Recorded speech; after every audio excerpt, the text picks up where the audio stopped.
What if a lonely child chooses to face a dangerous monster instead of running from his troubles? But this monster isn't here to scare him, it's here to change his life. The film starts with a little boy named Connor, peacefully sleeping in his house. Then he notices a huge tree outside his house with a church on the other side.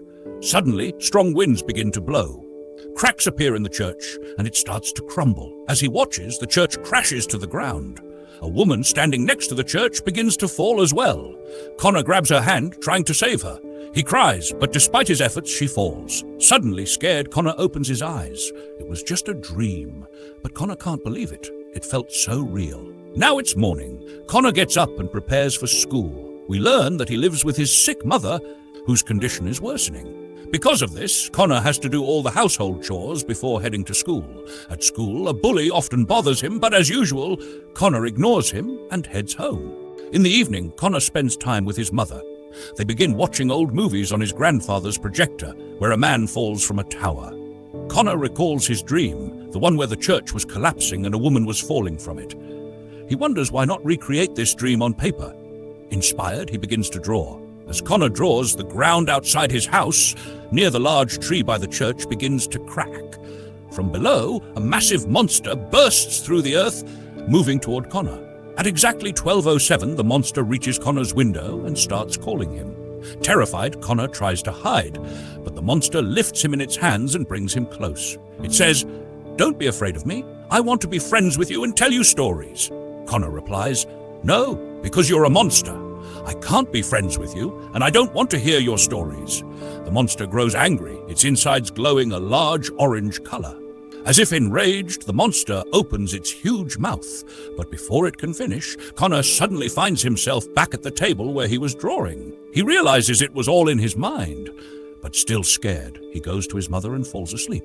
The next day, as Connor heads to school, his eyes fall on the same huge tree. He studies it carefully, but continues on his way to school. When he returns home from school, he finds his grandmother at the house. But Connor was not happy to find his grandmother there. She tells him to come with her to her house, but Connor refuses, and they argue. Eventually, Connor goes to sleep. That night, he dreams again of the church breaking. He wakes up in fear and checks the time. It's still 12:07. The monster emerges from the ground again, standing next to the tree and approaching Connor. This time, the monster doesn't grab him by the hands, but holds him gently in its arms. Instead of getting angry, the monster pleads, "Please, don't be friends with me, but at least listen to my stories." This time, Connor agrees to listen. The monster begins telling him stories about a king, a queen, and their children. Many years ago, the royal family lived in a grand palace, enjoying a luxurious and happy life. One day, however, bad people attacked, and the queen and her children were killed. Only the king and his grandson survived. The king loved his grandson dearly and took great care of him. Later, the king remarried. The new queen, however, was evil, greedy, and wicked. She tried to kill the king many times, but always failed. Eventually, the king, weakened by age, passed away. The wicked queen took control of the kingdom and claimed that the prince was too young to rule, so she would take over in the meantime. The king's grandson, the prince, became very angry at this. The prince left his palace and went to live in a village. There, he revealed the truth about the queen, telling everyone that she had taken over the kingdom, even though he was the rightful heir to the throne. The villagers sought help from the monster, and together they attacked the queen and defeated her. As a result, the prince regained his place on the throne.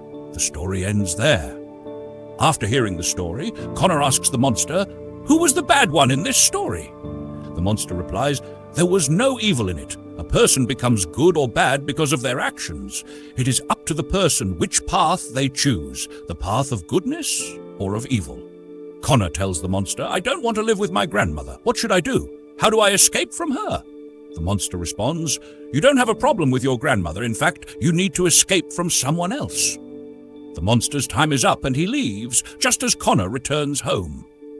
The next day, after returning from school, Connor sees that his mother's condition has worsened. She tells him, "My son, the treatment I'm receiving is no longer working. For new treatment, I'll have to go to the hospital." Connor feels very sad upon hearing this. His mother continues, "When I'm gone, you will have to live with your grandmother. And please, son, don't trouble her. Listen to everything she says." Connor agrees to his mother's wishes and moves in with his grandmother. The doorbell rings, and when he opens the door, he sees his father. Seeing him, Connor is very happy. Connor goes to the park with his father. While eating, Connor tells him, "Dad, I want to live with you, not with my grandmother." His father responds, "Son, I will keep you with me, but not right now. I also want to take you, but the situation is bad. For now, you'll have to live with your grandmother." Afterward, his father drops Connor outside his grandmother's house, and he enters feeling sad. That night, as soon as it's 12:07, the monster returns to meet Connor. It begins telling him another story. Many years ago, there was a father living in a village, the monster begins. In the village, there was also a doctor who made medicines from herbs, curing any disease with his treatments. One day, the doctor went to a magical tree to gather herbs to make medicine. However, the father arrived and forbid the doctor from taking anything from the tree, forcing the doctor to return empty-handed. One day, the father's 2 daughters fell very ill, and no treatment worked. The father took them to the doctor and begged him, "Please help me, make medicine from that tree to cure my children." The doctor refused, saying he couldn't help, as many people had died because of the father's actions. The monster continues, and then we see this monster destroying the father's house, standing next to him. Connor watches as the house is broken down. The next moment, Connor finds himself back in the house. He realizes in his anger he didn't break the father's house, but instead he has destroyed everything in his grandmother's house. After a while, his grandmother arrives and sees the mess. She is surprised, but instead of getting angry or punishing him, she understands. She knows that Connor is going through a tough time, realizing that his mother is seriously ill and won't live much longer. The next day, Connor goes to visit his mother in the hospital. He finds that her condition has worsened even more. She tells him, "Son, this new treatment isn't helping me either," which deeply saddens Connor. That night, when the monster comes to visit, Connor pleads, "Please cure my mother."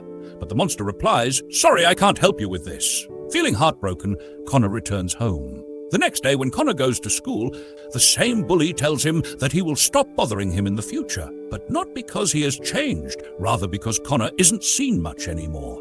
Later in the afternoon, the monster appears at the school, visible only to Connor. The monster tells him the story of an invisible man. He wasn't invisible because he didn't exist, the monster explains. He was invisible because people ignored him and paid no attention to him. Listening to the monster's story, Connor remembers the bully's words about how he's not seen much at school anymore. He realizes that this means the bully made him feel invisible. Filled with anger, Connor attacks the bully, hitting him violently with the help of the monster. The bully gets severely injured, enough to be hospitalized. After this incident, all the children at school start noticing Connor. Connor runs to the tree, seeking the monster's help. He calls out, "Come in front of me, help me, cure my mother. I know you can do this." The monster appears and tells him, "I came to cure you, but I can't cure your mother." Angered, Connor shouts at the monster, but the monster calmly responds, "Everything I'm doing is necessary for you. I can't do anything that will cure your mother." In a fit of rage, Connor screams and yells. The monster then brings his dream to life. Strong winds blow, and as Connor watches, the church begins to crumble. The woman standing next to the church, slipping and falling, is Connor's mother. Connor ran to save his mother, holding her hand and trying to pull her up, but he couldn't escape. In that moment, his mother slipped and was killed. This sight left Connor heartbroken and confused. He was filled with sadness, but also surprise at what he had witnessed. The monster then approached him and said, "Connor, now you tell the next story." At first, Connor stayed silent, but as the monster's anger grew, Connor finally spoke. He said, "I've always seen my mother in pain. I love her so much that I can't bear to see her suffer. I've always prayed that her pain would end, that she would get better." The monster responded, "But you must accept your mother's condition." Connor, unable to accept it, said, "I can't. In every dream I try to save her. I'm always hopeful that her illness will be cured." The monster then told him, "But this is not your whole truth. You may pray for your mother, try to save her, but deep down, you are also tired of seeing her suffer. You are tired of taking care of her. That's why you get angry at her sometimes. You want her pain to end, but not so. She stays alive. You want her to go to God because you can't take care of her alone." Tears filled Connor's eyes as he realized the truth in the monster's words. He finally admitted, "Yes, you're right. I've thought this many times, but I never wanted to admit it." The monster then said, "You must accept this bitter truth now. You are stopping him again and again. Now you need to let him go. This is why you're in this pain." After the 3 stories, we understand their deeper meaning.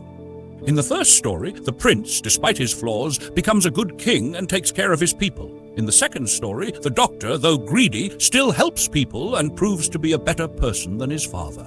In the third story, the invisible man, though unnoticed by everyone, makes his presence known. These stories in some way reflected Connor's own struggles. The monster then tells Connor, "You've been running from the truth, but now it's time to face it." This realization makes Connor very upset. That night, he falls asleep outside. His grandmother, worried, finds him and takes him to the hospital, where their relationship begins to heal. At the hospital, Connor says goodbye to his mother for the last time. She passes away peacefully. After some time, when life begins to settle, Connor's grandmother shows him his mother's old room, which is now ready for him. While exploring the room, Connor finds his mother's old diary, filled with drawings of the 3 stories. To his surprise, the diary also contains drawings of the monster, revealing that his mother had seen the same monster when she was young. This leads to the realization that the monster Connor had been seeing throughout the movie was a figment of his imagination. Yes, the monster was a product of Connor's imagination, created to help him face the harsh reality of his mother's imminent death. It was never seen by anyone else because it existed only in Connor's mind. The monster's purpose was to help Connor accept the bitter truth that his mother was going to leave him forever. Through the monster's stories and actions, Connor was guided to confront his own feelings of anger, fear, and exhaustion. The monster showed him the deeper emotions behind his desire for his mother's suffering to end. Not because he wanted her to die, but because he was overwhelmed by the pain of seeing her suffer. The monster's purpose was to help Connor understand that such feelings are natural and shouldn't be a source of shame. Every person at some point wishes for an end to pain, whether their own or someone else's.